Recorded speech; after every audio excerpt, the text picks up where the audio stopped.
Gayatri recording studio.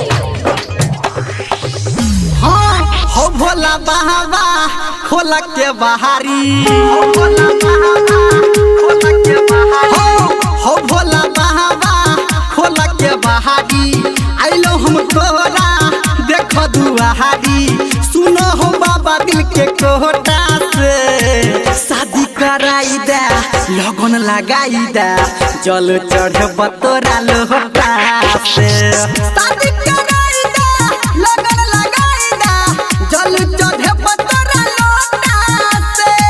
शादी कराई दे, लगन लगाई दे, जल चढ़ब तोरा लोटा से। हो भोला बाबा खोल के बहारी, आइलो हम तोरा देखो दुआरी, सुनो हो बाबा दिल के कोटा से शादी कराई दे, लगन लगाई दे, जल चढ़े तोरा लोटा से। शादी कराई दे, लगन लगाई दे, जल चढ़े तोरा लोटा से। शादी कराई दे, लगन लगाई दे, जल चढ़े तोरा लोटा से।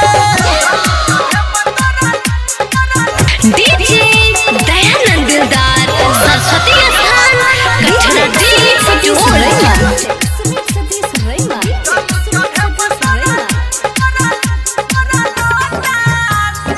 अभी आप सुन रहे हैं सावरिया म्यूजिक। पूरा दा भोला बाबा आसरा हो, तोरा ने कहब त क्या करा हो, तोरा ने कहब त क्या करा हो। कहिया लिखल कपार में छै, देख के कह कनी पतरा हो, देख के कह कनी पतरा हो। हे करो न देरी हमारा बेरी, करो न देरी हमारा बेरी, करी द काम हमर छोटा से। शादी कराई दे, लगन लगाई दे, जल चढ़े तोरा लोटा से।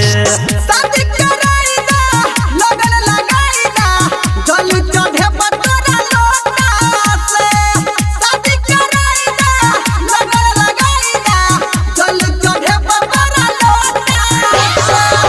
डीजे दयानंद दिलदार सरस्वती स्थान कटराड़ी टोल, मोबाइल नंबर 8097293257।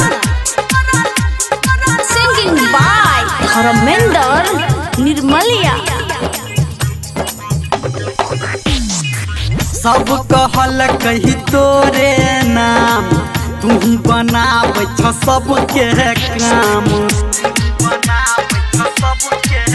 हाँ हम चेला तोहर चिया हो, कदा पूरा हमर मांग हो बाबा।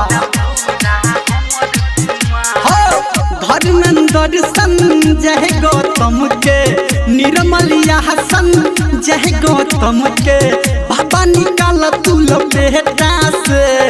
शादी कराई दे, लगन लगाई दे, जल चढ़े तोरा लोटा से। शादी